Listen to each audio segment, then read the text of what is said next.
चले वतन की ओर डाल के प्रेम की डोर। हम चले वतन की ओर डाल के प्रेम की डोर। बाबा खींच रहा है आज सहज ही अपनी ओर। हम चले वतन की ओर।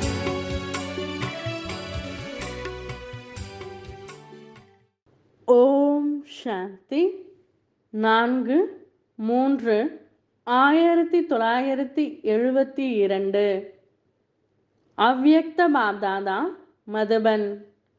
அதிகாரி ஆவதற்காக அடிமைத்தனத்தை விட்டுவிடுங்கள்.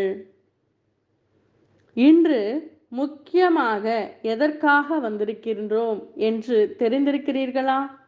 எதிர்காலத்தில் விசேஷங்களை காண்பிக்கக்கூடிய விசேஷ ஆத்மாக்களுக்காக வந்திருக்கின்றோம். தன்னை விசேஷ ஆத்மாக்கள், அதாவது விசேஷத்தை காண்பிக்க கூடியவர் என்று நினைக்கிறீர்களா? அந்த மாதிரி இதுவரை எந்த குழுவும் செய்து காண்பிக்காத எந்த விசேஷமான காரியத்தை செய்து காண்பிக்க போகிறீர்கள்? இதற்காக ஏதாவது திட்டத்தை யோசித்திருக்கிறீர்களா? மதிப்புடன் தேர்ச்சி பெறுவதற்கான லட்சியம் மற்றும் தந்தையை வெளிப்படுத்தக்கூடிய லட்சியம் அனைவருடையதாக இருக்கவே இருக்கிறது. ஆனால் நீங்கள் விசேஷமாக என்ன புதுமையை காண்பிப்பீர்கள்?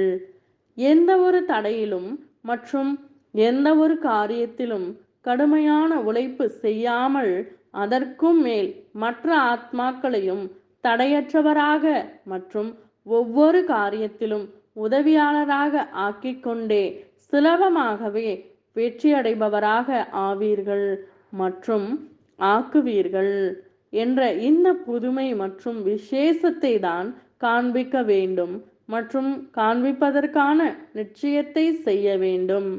அதாவது எப்பொழுதும் சகஜ யோகி, எப்பொழுதும் தந்தையின் அன்பானவர், தந்தையின் காரியத்தில் சக யோகி, எப்பொழுதும் அனைத்து சக்திகளையும் தாரணை செய்து கொண்டே அலங்கரிக்கப்பட்ட மூர்த்தி, ஆயுதங்கள் ஏந்திய சக்தியாகி தன்னுடைய உருவத்தின் மூலம், நடத்தை மூலம் தந்தையின் சரித்திரம் காரியத்தை பிரத்யக்ஷம் செய்ய வேண்டும். அந்த மாதிரி உறுதிமொழியை தனக்குத்தானே எடுத்திருக்கிறீர்களா? சின்ன சின்ன விஷயங்களுக்காக கடுமையாக உழைக்க மாட்டீர்கள் தானே? எந்த ஒரு மாயாவின் கவர்ச்சிகரமான ரூபத்தின் ஏமாற்றத்தை அடைய மாட்டீர்களே? யார் தானே ஏமாற்றம் அடைந்து விடுகிறாரோ அவர் மற்றவர்களை ஏமாற்றத்திலிருந்து விடுவிக்க முடிவதில்லை. நான் துக்கத்தை நீக்கி சுகம் கொடுப்பவரின் குழந்தை என்பதை எப்பொழுதும் நினைவில் வைத்துக் கொள்ளுங்கள். யாருடைய துக்கத்தையாவது லேசாக ஆக்குபவருக்கு ஒருபொழுதும் ஒரு வினாடி கூட எண்ணம் மற்றும் கனவில் துக்க உணர்வு வர முடியாது. ஒருவேளை எண்ணத்தில் துக்க உணர்வு வருகிறது என்றால் சுக கடல் தந்தையின் குழந்தை என்று எப்படி அழைக்கப்படுவீர்கள்? தந்தையின் மகிமை செய்கையில் சுகக்கடல் நீங்கள் சில நேரம் துக்க உணர்வும் வந்துவிடுகிறது என்று எப்பொழுதாவது வர்ணிக்கிறீர்களா? தந்தைக்கு சமமாக ஆக வேண்டும் இல்லையா? துக்கத்தின் உணர்வு வருகிறது என்றால் எங்கேயோ மாயா ஏமாற்றி விட்டிருக்கிறது. எனவே அந்த மாதிரி உறுதிமொழி எடுக்க வேண்டும். சக்தி ரூபமாக நீங்கள் இல்லையா என்ன? சக்தி எப்படி கிடைக்கும்?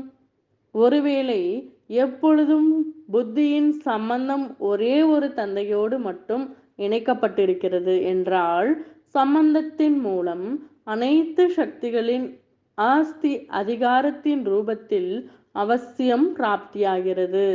ஆனால் அதிகாரி உரிமையுள்ளவர் என்று புரிந்து ஒவ்வொரு காரியமும் செய்து கொண்டே இருந்தீர்கள் என்றால் சொல்வதிலும் மற்றும் எண்ணத்திலும் கேட்க வேண்டும் என்ற ஆசை இருக்காது.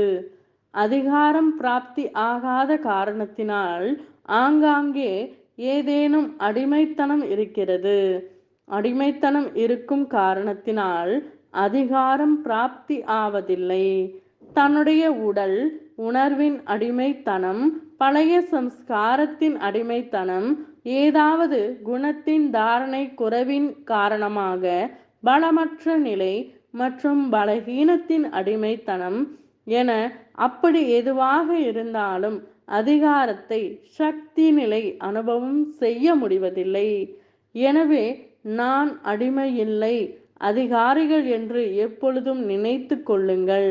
பழைய சம்ஸ்காரங்களின் மீது மற்றும் மாயாவின் மீது வெற்றி அடையும் அதிகாரியாக இருக்கிறேன். நம்முடைய உடலின் உணர்வு மற்றும் உடலின் சம்பந்தம் மற்றும் தொடர்பு எதுவாக இருந்தாலும் அதன் மேல் வெற்றி அடையக்கூடிய அதிகாரியாக இருக்கிறேன்.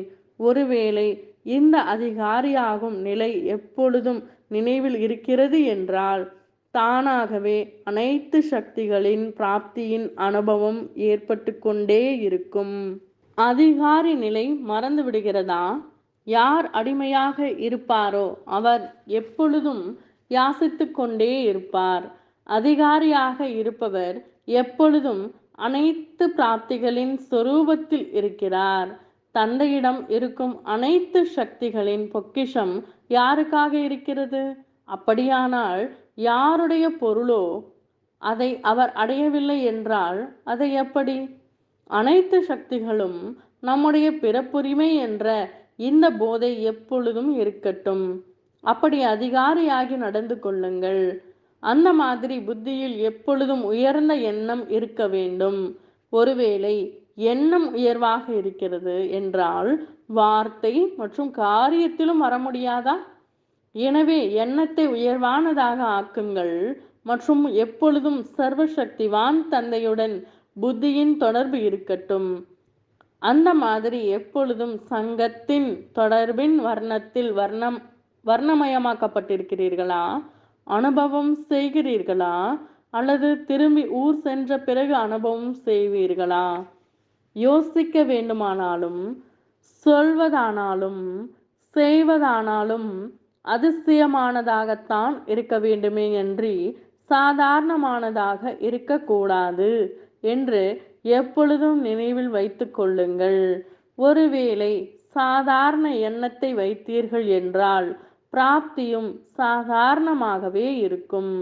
எப்படி எண்ணமோ அப்படித்தானே படைப்பும் இருக்கும் இல்லையா? ஒருவேளை எண்ணமே உயர்ந்ததாக இல்லை என்றால் நீங்கள் படைக்கக்கூடிய உங்களுடைய புது உலகத்தின் பதவியும் சாதாரணமானதாகத்தான் கிடைக்கும். எனவே உருவான என்னுடைய எண்ணம் சாதாரணமானதா அல்லது உயர்ந்ததா என்று எப்பொழுதும் சோதனை செய்யுங்கள். சாதாரண எண்ணத்தையும் மற்றும் நடத்தையையும் பிற ஆத்மாக்கள் செய்து கொண்டேதான் இருக்கிறார்கள். ஒருவேளை சர்வசக்திவானின் குழந்தை ஆன பிறகும் சாதாரண எண்ணம் மற்றும் காரியம் நடந்தது என்றால் உயர்ந்த நிலை மற்றும் விசேஷமாக என்ன இருந்தது? நான் விசேஷ ஆத்மா ஆவேன். இந்த காரணத்தினால் என்னுடைய அனைத்தும் விசேஷமானதாக இருக்க வேண்டும். தன்னுடைய மாற்றத்தின் மூலமாக ஆத்மாக்களை தன் பக்கம் மற்றும் தன்னுடைய தந்தையின் பக்கம் கவர்ந்திழுக்க முடிய வேண்டுமே என்று தன்னுடைய உடலின் பக்கம் அல்ல. தன்னுடையது என்றால் ஆத்மாவின் ஆன்மீகத்தன்மையின் பக்கம். உங்களுடைய மாற்றம் உலகை மாற்றத்தில் கொண்டு வரும். உலக மாற்றம் கூட உயர்ந்த ஆத்மாக்களின் மாற்றத்திற்காக காத்து கொண்டிருக்கிறது. மாற்றத்தையோ கொண்டு வர வேண்டும் இல்லையா? அல்லது சாதாரண வாழ்க்கையே நன்றாக இருக்கிறதா? இந்த நினைவு உள் உணர்வு மற்றும் பார்வை இம்மூன்றும் ஆன்மீகமானதாக ஆகிவிட்டது என்றால் இந்த உலகத்தின் ஒவ்வொரு நபரோ எந்த ஒரு பொருளோ உங்களை கவர்ந்திழுக்க முடியாது.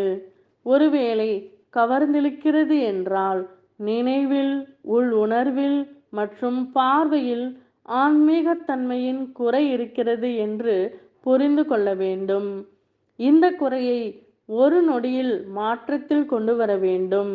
இந்த குரூப் ஒரு நொடியில் தன்னுடைய சம்ஸ்காரம் மற்றும் எண்ணத்தை மாற்றத்தில் கொண்டு வந்து காண்பிக்க வேண்டும் என்ற இந்த விசேஷத்தை தான் காண்பிக்க வேண்டும்.